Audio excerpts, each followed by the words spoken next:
Coco Loco. It looks like a Polish last name there. I don't know who Mr. Bobber is. Who's Mr. Bob? Bobber. I don't know how you say that. Thanks for the free PDFs. Of course, anytime. I'm glad you are enjoying them. Hopefully they're helpful for you, for your strength and conditioning. Bobber is the beaver? I don't know why I'm a beaver. You can tell me more in the chat. I might as well get this started. I'll keep all this in. This will be for this week's podcast. So welcome to the Sweet Science of Fighting podcast. Basically doing a Q&A style one. So if any questions come in live, I will answer those. I have some questions from some recent YouTube videos, which I will also address on here. Potentially dive into some stuff that I talked about recently on the Just Fly Performance podcast. So if any of you are looking for more, I guess, sports performance-based podcasts, there's a lot of podcasts in the training space or fitness space are so geared towards bodybuilding, like general health and fitness, like building muscle, losing body fat, all that kind of a lot of the boring stuff that isn't as applicable to potentially what you're looking for as a fighter. So I just want to give a shout out to the Just Fly Performance podcast. If you're looking for something a little more high, I don't know how to explain it. Something that's more thought-provoking and more geared towards sports performance versus just bodybuilding stuff. Yeah, check out that. I was just on there. Came out the last week. Yeah, and then I'll listen to that too, and I'll cover some things. So we already got the first question in from Coco Loco in the chat here. So maybe for the start, could you give any hint how to fit in non-regular conditioning workout for amateurs? What do you mean by non-regular? What do you mean by that, Coco Loco? What do you mean by non-regular conditioning workout? And while he gets back to me there, I'll also cover a couple of quick things as well. Also, so check the links in the description of this podcast too, because there'll be links if you want to work with me one-on-one, and there'll be links to all the free PDFs that people have been enjoying, including Coco Loco, who's in the chat here. I'm going to answer his question on on my latest YouTube video. If you haven't, make sure you check out the Sweet Science of Fighting YouTube channel. I just dropped a video on how to get cardio like Marab, which seems to be received quite well so far. So I would definitely check that out. And a lot of people enjoying the new boxing strength conditioning blueprint, which I released recently. So I would highly, that's like the most updated blueprint. So if you have the jiu-jitsu one and the MMA one, I do need to update those, but the boxing one is kind of the most updated, even though it's kind of geared more towards boxing, but the information is relatively similar. So if you want to see what's going on there, check that in the description too, because that'll be there. And then outside of that, next week's going to be an epic podcast because I have Gavin Pratt coming on. He'll actually be coming on this week live.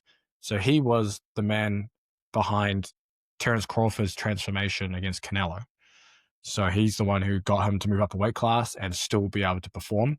So we're going to run through everything on Terence Crawford's prep for that. So that'll be really exciting. And then we've got a couple more coming on that I'm still scheduling throughout the weeks.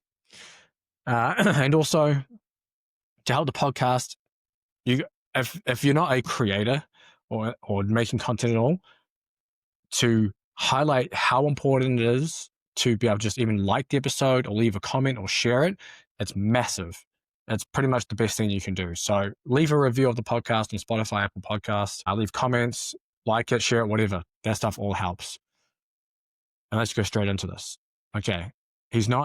Back to the question. He means he's not able to have workouts planned as he does not have regular free time, but some workout that will give me something, how to approach them, zone 2 only or sprint interval, even if once a week. So if you don't have regular time, taking a zone 2 approach probably isn't going to work because I'm assuming if you do have free time, it's going to be very, very short.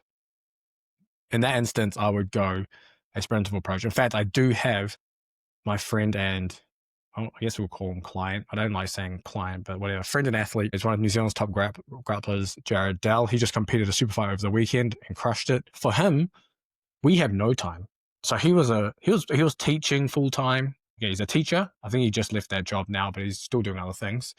And then he's doing jiu-jitsu every day of the week, sometimes twice a day. There is zero chance I'm getting him to go do 3 times a week, 45 to 60 minute long bike rides or runs or whatever it is to do low intensity cardio. There's just no way it is even possible. Because so he still fits some of his strength work in. He might strength train once or twice a week. And we're talking like minimal, 2 lifts, like squat and press, working up to a heavy set of 5, 3, 2, or 1, and then 2 sets of back offs. That's it. And then for the actual cardio stuff, we're doing sprint intervals because it takes them 3 minutes to do a sprint intervals. And we do those 2 to 3 times a week, depending. And that way we can actually start to push the adaptations, and we can start to get into intensities that he's not going to get into on the mats. And once you start doing the sprint intervals, you kind of start to feel how much different it is doing those compared to hard rolling, which, yes, you can gas yourself pretty hard doing hard rolling, but you're not going to repeatedly be doing that. It's much more difficult to get there as well. So in that instance, if you don't have much time, you should be taking a sprint interval approach because of how time efficient it is. But then on top of that, obviously you have all the other benefits to that, which is targeting the muscular adaptations for endurance. You're still going to get some adaptations at the central level, at the heart, just not to the same extent as if you're doing like maximal stretching of the heart through lower intensity means. So, but again, it all comes down to, does that even matter? Is oxygen delivery rarely that limiting factor within combat sports, which it doesn't seem to be. So I will be taking a sprint interval approach if you don't have much time. Now, to answer your question first, no, sorry, it wasn't your question on the video, Coco Loco. I will answer your question first as you have one. So he's talking about the hill runs. So I gave an option about hill running just to give some more options outside of just sprint intervals, and I think beneficial training modalities that should be done just for overall performance. And he was asking heart rate guidelines for hill runs. He doesn't have a hill, but would love to try it. How do I know his name is Polish? I've traveled a fair whack. I don't know. I just look at names and I can almost guess where they're from. So he's asking about heart rates for hills. So I wouldn't really worry too much about heart rate if you're doing, say, longer intervals for hills, or even long intervals, say you're doing on a rower based on maximal aerobic speed, or on a bike. I would worry more about just the performance. It's just easier that way. So performance would be like on a hill, like just go as far as you can. Can you maintain a really strong pace throughout the whole thing? Rower or bike, if you're in maximal aerobic speed, it's just making sure you hit the distances that are prescribed. But if you were going to go by heart rate, typically the heart rate guidelines for long or for high intensity interval training is like above 85% of max heart rate. So you're typically talking like, normally 90% plus. So relatively hard work that you're just trying to sustain for relatively short-ish blocks of work. So like 2 minutes to 5 minutes, as an example. Another question from Steph4731. He's saying that he recently started using the sprint mechanisms from the boxing blueprint. Again, make sure you guys get that boxing blueprint, man. I had like 150 people get that when I first posted on my story, and people have been really liking it. So check it out. Honestly, it's probably one of my more comprehensive combat sports books, and it's completely free. So maybe I should have sold it. His chosen modality is the stationary bike. He's been consistently doing technical training before this, so he's doing his sprint intervals after his technical training, which, in my opinion, is a good idea. On the bike, he can't seem to hit heart rate above 90%. So I think this is a relatively common thing too. My legs give out long before that. Is that just me being peripherally limited, or is there something I can change? Bike resistance, I set somewhere in the middle to achieve high heart rate on the bike. So there's a few things to think about with this. First one is, how accurate is your max heart rate that maybe is in your app? If you're just doing an estimate of like 220 minus your age, it is obviously not accurate. So that's the first thing to check, is your max heart rate in there accurate? And then the other thing is to be able to look at that is, do you get higher heart rates doing other activities? So if you're doing sparring or technical drills, does your heart rate go higher than what you get on these bike sprints? So that'll be another indicator with what's going on. Now, say you're only hitting, I don't know, 170, 165, 170 beats on this sprint, but your heart rate gets up to like 180, 185, 190 when you're sparring and things. Okay, that might be a little bit of an issue. In these instances, typically, so he says using a stationary bike. I asked him what kind of stuff. I think it might be a spin bike based on his examples, and he doesn't pay attention to the display. So spin bikes are quite hard to dial in with sprints, but basically often the resistance isn't high enough to reach those high heart rates, just from my experience, if you're going on a spin bike. So you've really got to get to, if you've ever used an air bike, assault bike, rogue echo bike, any of those, you want to dial in the resistance so it's a similar cadence or similar RPM to when you go max on that. So I think, I haven't looked at the screen when I do them on nearby, but you're probably looking around like 120-ish, maybe 130 RPMs, probably on the lower end, 110 to 120. So it means you kind of got to dial in the resistance to be able to get you there. Now that resistance is probably going to be a bit higher than maybe what you think. So it's something you're going to have to play around with on the bike to be able to get yourself to work hard enough, because if it spins too fast, it's just not enough effort to be able to get to those high heart rates, at least not quickly. And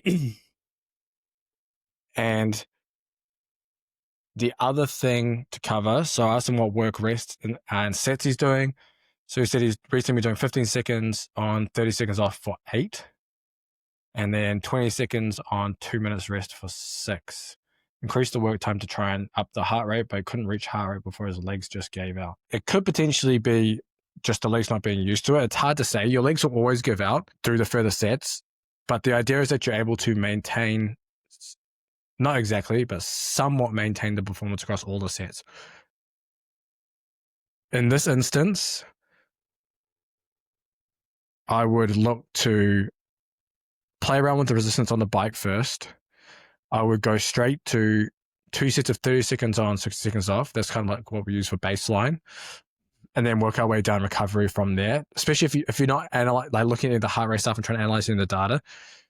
2 sets of 30 on, 60 off, come down, go down to 3 sets of 20 on, 40 off for a few sessions, kind of see how that looks to feel. See if the graph, see if like the trend of the heart rate looks similar to the 30-60 in terms of how it's coming down. And then you can even milk it a little further and you can go say 4 sets of 15 on, 30 off. And then you can look to go at 10 ons and maybe 30 off, or 10 ons, 20 off. And I would just stick to like 1 minute of total work time initially. And that way you can kind of build your way into it. Because just from my experience, going straight to say like 8 sets or past that minute is really hard. Like you got to be in relatively good sprint shape to be able to go past kind of that minute mark of total work and maintain that quality really well. So there's just something to bear in mind. If your legs are giving out, potentially it could be a problem that you're just not recovering between the efforts enough. So potentially, if you're not recovering between the efforts enough, which is kind of what I mentioned, you kind of gradually bring the rest down as you're bringing the work times down. But you're going to have to eventually look at like 1 to 2, 1 to 1.5, potentially try and force that recovery between efforts. So hopefully that answers that one. It's so individual on a lot of these sprints that it's hard to like nail down. You should just do this. But just as a general guideline, that is one you can use. And I also had a question on the video from Melrose68. What's the total work time for the bag work? So I also mentioned about specific bag intervals, like heavy bag intervals. You can do just like you do with bike sprints. But the total work time there is exactly the same, 1 to 2 minutes for your heavy bags. So if you're doing 10 seconds on, 10 seconds off, you do 6 rounds, 6 to 12 rounds as an example, which will give you that 1 to 2 minutes. So you can also do the heavy bags with the bike sprints as well in the same session if you are conditioned enough. And then I had another one. There we go, question in the chat. Are cardio intervals on the bag as effective as those on the air bike? So the easiest way to answer this is whenever you're doing something with specificity or as a specific modality, you're trading intensity for the specificity, which in the overall arching, like zoomed out view of a program, perfectly fine. But it just means that you're not going to throw all your eggs into that basket. So if you're doing heavy bag intervals, you're probably going to want to be doing bike sprint intervals too, because the bike sprint interval is going to be the highest of the highest intensities you'll ever reach in your training. And that's what you want to absolutely nail the physiology, but also take you to really dark places. Then the heavy bag interval is kind of like that step below. You're going to do more quote unquote specific work. It's potentially going to transfer better to your training. You can work on the technical elements of your training at the same time, and you're still going to get some of the physiology out the back end. So it's a good idea to do both. If you're a striker, it's a good idea to do both. For grapplers, you don't really have an option to do like hard, like sprint interval specific work. The only thing you could potentially do is like a really fast shadow wrestling might not be intense enough. Just taking like a lot of air shots and sprawls and stuff like that. I mean, I don't think there's anything wrong with doing it. It's probably something you can do. Something you could even do before like your main bike sprint intervals. But you're going to get more out of your bike sprints, and then you can kind of just use the sport to be able to, like positional sparring and things, to get more of the high intensity work in potentially. Grappling's a bit of a funny one with that. And I got a question about some long duration ISO stuff too. Before that, so I don't have to put a bloody ad in here, make sure you guys check the link in the description too. There is a link to Trifecta Nutrition, 40% off. You can get your meals sent to you, delivered. You can also just choose like pure proteins or carbs or whatever, so they can send you like cooked steak, cooked chicken, and you just make your own meals, or you choose the prepackaged meals. Like I eat this stuff every day. It's actually pretty legit. It's so handy. And you have 40% off down in the description. So make sure you check that out as well. If you don't want to cook your own food or you don't have time, you can get it delivered straight to your door. But Ada77, so he says he incorporated this movement in his daily routine, which was the push-up isometric at long muscle ends. Also, if you have more questions, throw them in the chat. It can be on anything. It can still be on the sprint stuff or any cardio training stuff.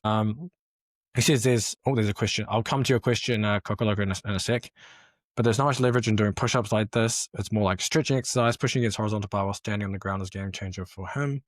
How long would you hold them? So I think with the push-up one, so the idea is that you elevate the hands to get into a really deep stretch. So you can use parallettes, or you can just elevate your hands on plates, and you're holding that bottom position. I think the biggest difference, what people don't see when they see the exercise, is the intent of what you're trying to get out of that bottom position. If you're just in that position and holding, that's not the long duration isometric. To make it an actual exercise to stimulate those adaptations, those speed adaptations that we want, those structure adaptations that we want, such as increased muscle fascial length, you have to have active tension, and it needs to be like maximal active tension. So you're in that bottom, and you have to think about like you're trying to maximally push yourself back up and like almost bring your elbows and hands together like you're doing a fly. So you're getting like that push and push in, and you're holding that position and that stretch with that tension for the entire time. That is what you're trying to do with the exercise. If you're just holding it, you're not going to get the same stimulus. So if those push-ups, even if the tension stuff, say you do 45, 60 seconds, whatever's too easy, you can go longer.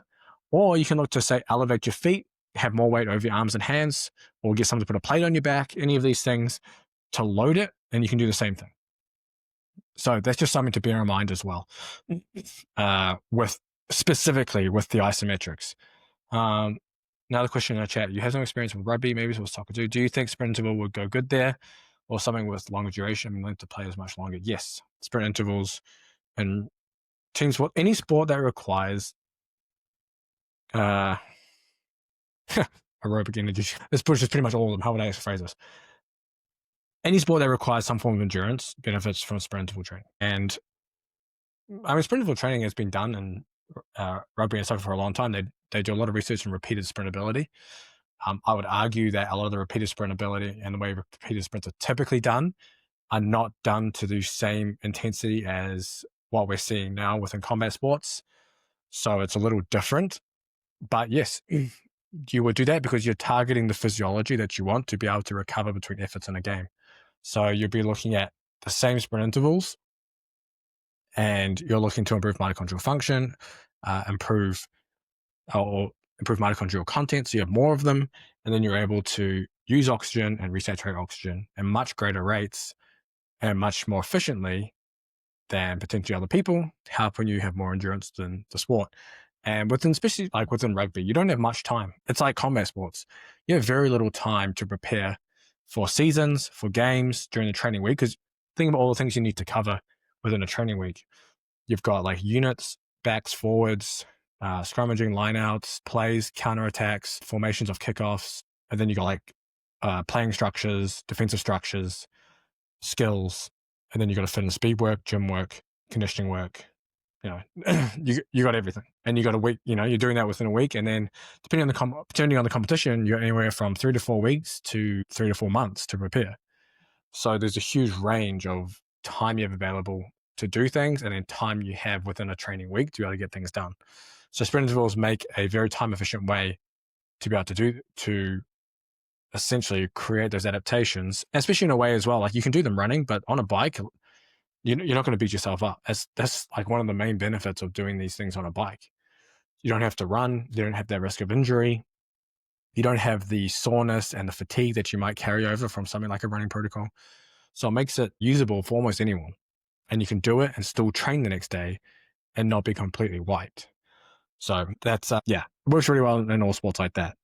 So it's just, remember, you're looking to physiology, then that physiology underpins your technical tactical work. So as long as you're doing your technical tactical stuff, you're studying your sport, the movement, the biggest thing is you have to be put in as many scenarios as possible for yourself to problem solve. And it doesn't always happen within certain sports and with certain coaches, but you need to be in positions where you're fighting or sparring or live training with different people, different styles, and different situations, because you need to be presented with as much information as possible so you can figure out the way to solve that problem.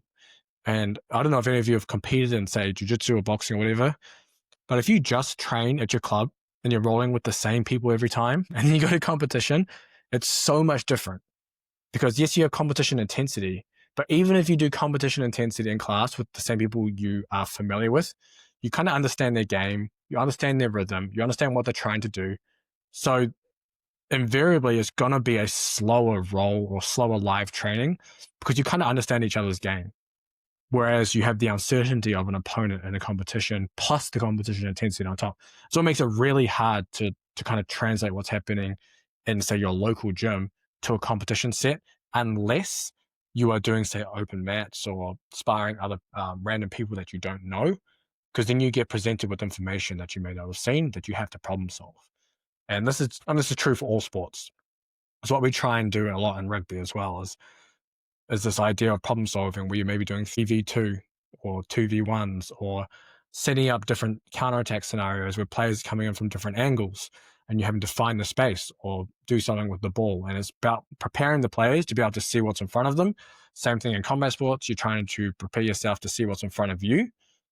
And then you're having to problem solve from that, and which means you're going to fail, which should be allowed within your club, team, whatever. If failure is seen as like a bad thing, you're going to stunt your development and growth. I mean, you see it all the time in sport around the world, where failure is seen as, and in practice, is seen as like this horrible thing where everything should be perfect.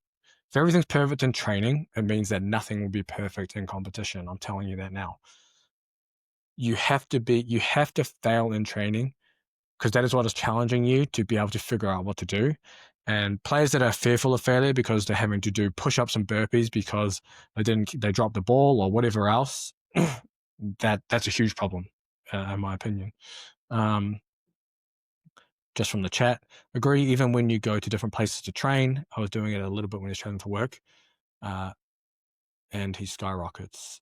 I went to no, yeah. When you go to different places to train, it's completely different because you just don't know what the other person's going to do, similar to a competition. And if you are doing competition rounds, even bigger, you're not familiar with what's going on. You got more problems to solve. This person has longer legs. This person likes to play off his back. He has certain positions he has to get to and guard. Well, this guy is just like a wrestler. This guy likes to play top position. This guy, I don't know, signature submission is Kimura, whatever. So he's always going there. These are the things that you have to deal with, that when you're going to have to deal with in competition. Same thing in striking arts. Setting up exercise. I mean, this is more of the technical coaching side, but setting up drills or live, we'll call them live sparring situations. Maybe it's smaller spaces. Maybe it's larger spaces. Maybe it's only against the fence. Maybe certain people can only use certain attacks. Things like that. There's a lot of different ways you can do it. Appreciate you, Coco Loco. Have a good week. You have a good week too. If you have any more questions, just throw them through. And then if you guys have any more questions, throw them in the chat too. I'll just continue to ramble. And then also on the podcast, the Just Fly podcast, if you haven't listened to it, we covered a few different things. One of them was Olympic weightlifting, which is actually a pretty cool discussion. I think Olympic weightlifting is sometimes over discussed. Funnily enough, I'll be getting garage strength on the podcast soon, which would be cool. We'll probably cover some of that too. Usually the debate goes Olympic weightlifting or no Olympic weightlifting, blah, blah, blah, blah. And it's kind of just like, it's kind of stuff everyone knows. Like, you can You can do Olympic weightlifting, or you don't have to. You can still elicit similar outcomes. Yep, cool. We're all cool with that. But it's quite cool to go into more detail within weightlifting, like how you can modify weightlifting itself to have better transfer, or at least match some of the adaptations and movements from the actual sport. So instead of just always having to do power cleans or power snatches from the floor, going from like really high blocks, so we're talking like top of the thigh area, the time you have to produce that impulse is so short that you're going to get closer to potentially what you're going to need to do within combat sports. So you can do things there if you have higher blocks. If not, you can kind of just go from the hip for power snatches and power cleans if you're doing them, or you can use pull variations. Those are all good. So that's kind of a cool one to play with. You can do split snatch variations. You can use dumbbells for a lot of this. So if you can't, the bar just doesn't agree with you, whatever, or it's just too hard to learn, you can do one-arm dumbbell snatches, like from the hang. You can do dumbbell cleans. You can do dumbbell jerks. A lot of stuff there. All really good options that you can use, and they're often fun. Like even we had a guy in the Sweet Science Fighting training app community, which is down in the description, the training app for the programs, saying how much he's been enjoying just learning the Olympic lifts. And it's just something that if you have the time and maybe you're not like in a rush, or you're not just trying to go pro, like you got like pro fights coming up and things like that, there's it's pretty good investment in your time, I think, because it's not taking too much. You can kind of learn from the higher positions and you can get a lot out of them. And you're just learning to really transfer from the feet to the hands within these kind of more complex movements. So they can be good fun.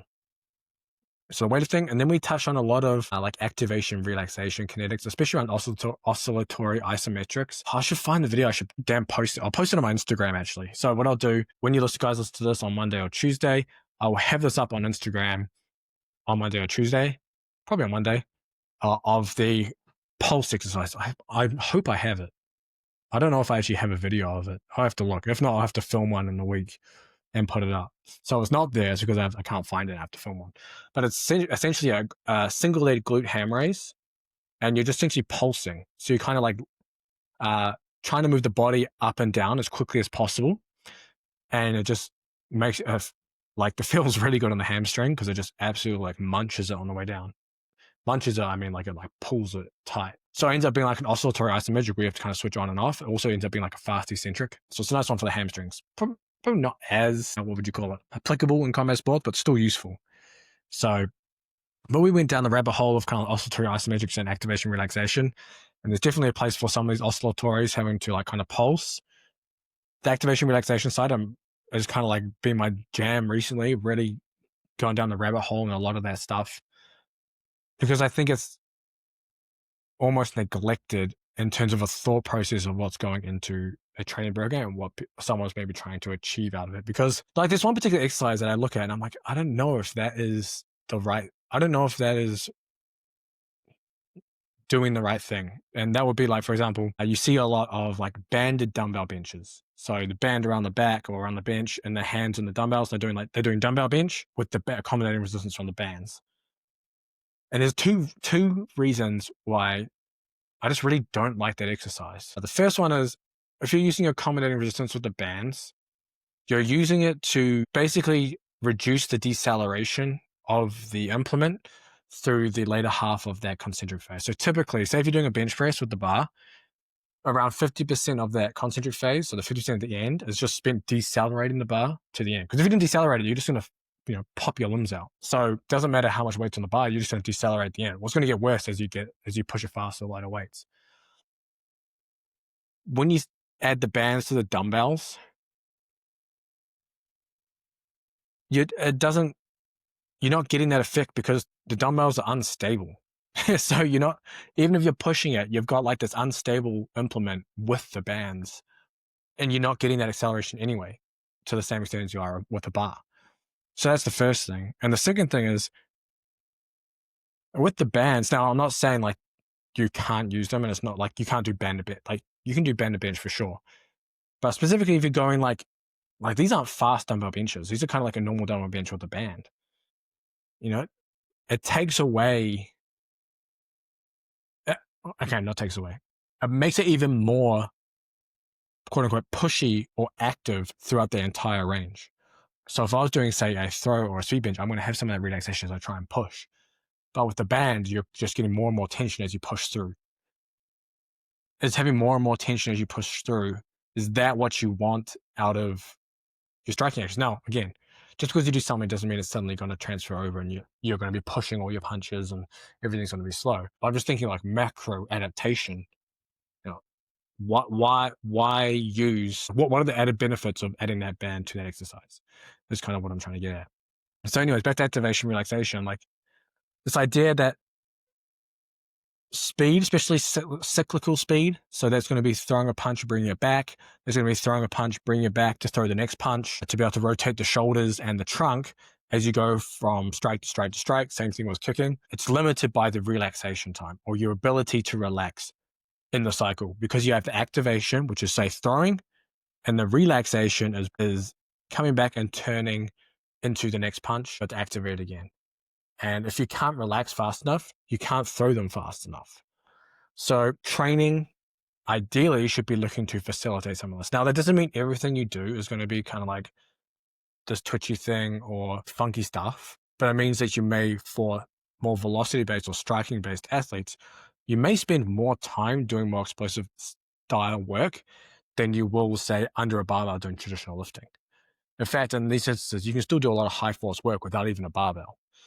And that's where she covered some of the Marinovich system in that podcast too. Like, that's probably a pretty decent method for a lot of strikers because it is so high intent, high speed based. But I still think there is place just for general traditional lifting too. I just think it sometimes gets overblown with, hey, you just need to squat more. If you squat more, you're going to punch harder. It's like, if you've never squatted and you squat 60 kgs, yeah, it's probably going to help.